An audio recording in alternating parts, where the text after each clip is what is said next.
Fliegen ist eigentlich die Freiheit, der Ausgleich. Andere gehen Sport machen und bei uns ist es, oder bei mir zumindest so, dass ich sage, okay, dann gehe ich eine halbe Stunde fliegen und dann ist wieder alles in Ordnung, weil die Konzentration und auch die Freiheit, die hat man eigentlich dann nur während dem Fliegen.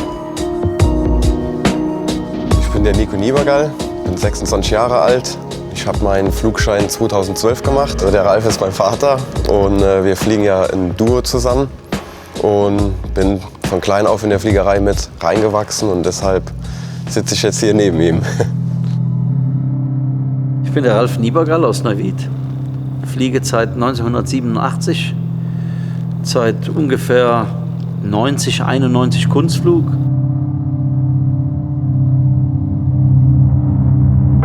Also für mich persönlich ist die Uhr das wichtigste Instrument im Flugzeug. Ich fliege grundsätzlich nach der Zeit mit meinem Sprit. Ich mache die Haupttanks bei mir immer voll. Wenn wir auf Strecke gehen, natürlich die Zusatztanks noch. Und wir rechnen immer nur über die Uhr ab. Beim Kunstflug genau dasselbe. Er dreht die Uhr ein, er hat im Sender eine Uhr, er hat hier eine Uhr. Und dann wissen wir genau, da haben wir noch 2 Überflüge und gehen dann Gemeinschaft zur Landung.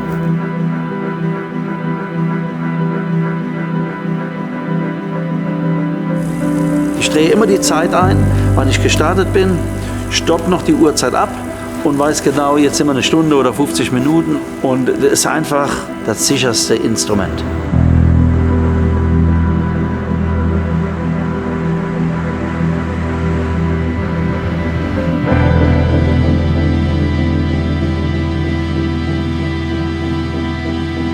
Also der Kunstflug macht schon am meisten Spaß. Du kannst mit dem Kunstflugzeug fliegen, sicher fliegen. Wenn ich natürlich die Figuren in Bodennähe fliege, dann weiß ich, das kann irgendwann schief gehen. Also macht man es nicht. Der Vater hat immer zu mir gesagt, den Spruch habe ich mir gemerkt, man muss nicht der Beste sein, man muss alt werden mit dem, was man tut. Und da habe ich mich eigentlich immer dran gehalten. Also ich bin jemand, ich fliege lieber 50 Meter höher wie 1 Meter zu tief, weil man kann, also die Luft nach oben ist grenzenlos, aber der Weg nach unten, da ist irgendwann Ende. Und deshalb lieber auf Nummer sicher gehen und abends dann zusammen grillen, wenn man nach Hause kommt, wie da irgendwie der Held zu sein und dann vielleicht aber nicht lang der Held zu sein. Ne?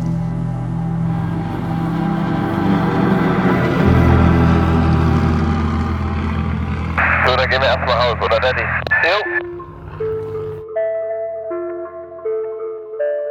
Also das erste Mal mitgeflogen bei meinem Vater bin ich mit 11 Monaten. Da war ich noch in der Maxi Cosi, da hat er mich da reingesetzt.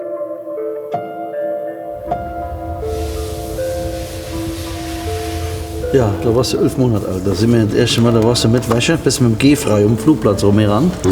Und dann habe ich dich da reingesetzt und da hat sie so einen Spaß, da habe ich gesagt, komm, dann fliegen wir eine Runde. Und dann sind wir los. Ja, da warst du schon älter. Da hatte ich dich auf die Propeller gesetzt. Und hier warst du nachher schon, da hat sie schon Spaß dran. Da bist du immer schon mit die Floh. Ja.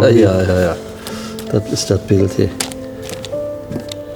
Und da hast du auch schon selber geflogen. Da ist mir zwar schlecht die Woche dann, aber...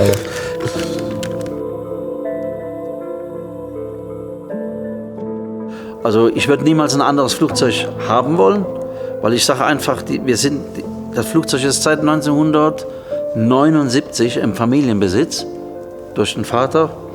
Und das ist eine Einheit, sage ich immer. Die Kumpels sagen auch alle, nee, du darfst gar nichts anderes fliegen. Du bist der Mr. Marchetti, du gehörst da rein. Ein anderes Flugzeug möchte ich auch gar nicht fliegen.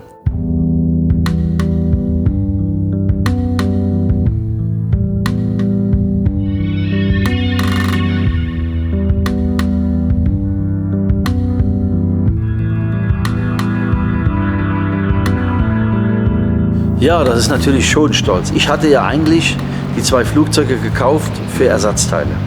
Dann waren verschiedene Ersatzteile, die ich nicht nutzen konnte. Das hat mich alles so geärgert, dass ich gesagt habe, ich verkaufe den ganzen Mist jetzt. Ich möchte das nicht mehr sehen.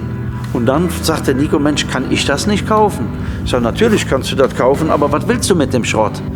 Da sagt er, ich baue mir ein Flugzeug daraus. Ich sage, wie, du baust dir ein Flugzeug daraus? Er ist Flugzeuggerätemechaniker, er hat voll die Interessen daran gehabt. ein Flugzeug draus zu machen. Und ich bewundere heute noch, er hat 5 Jahre jetzt, jeden Tag im Keller gestanden und war an seinem Flugzeug am Arbeiten. Er kam auch öfters hoch und war am Heulen und sagt, Papa, da geht nicht mehr weiter. Ich sage, mach Pause und dann machst du irgendwann wieder weiter. Und das ist, was ich also wirklich, seine Ausdauer ist schon enorm, die ich wirklich super finde. Ne? Klar, Tragflächen konnte man erkennen, man konnte auch den Motor erkennen.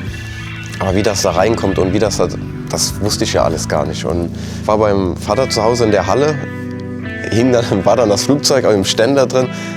Genau das, was wir eigentlich immer mal als zweites haben wollten. Also das war mein Wunsch und mein Traum.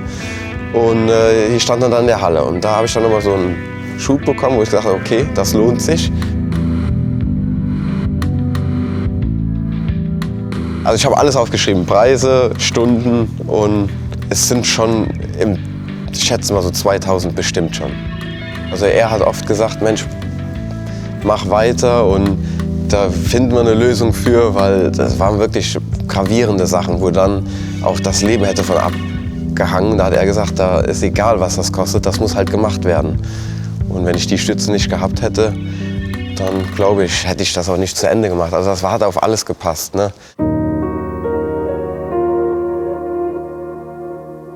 Natürlich gibt es in Deutschland auch gute Kunstflugpiloten, wo ich sagen würde, da würde ich mich dranhängen. Aber ich würde mir nicht einen an meine Fläche dran lassen. Da hätte ich keine Lust zu. Da ist das Vertrauen zum Sohn doch anders wie an irgendwelchen Kumpels oder Fremden. Hier ist es so, dass wir wirklich teilweise unter 1 Meter Fläche an Fläche hängen. Und da ist eigentlich in Nieser oder im Blinzeln kann da schon zu fatalen Folgen führen. Ne? Und deshalb ist da halt einfach diese Herausforderung, diese Konzentration und das in Anführungszeichen professionelle Fliegen dann, das ist eigentlich das, was Spaß macht.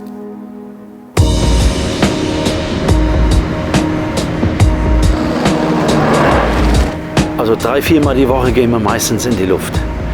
Wenn natürlich jetzt Flugshows sind, dann kommt das Wochenende noch dazu. Das sind dann halt natürlich keine Trainingsflüge, aber wir sind halt auch in der Luft, was auch dann wiederum Training ist.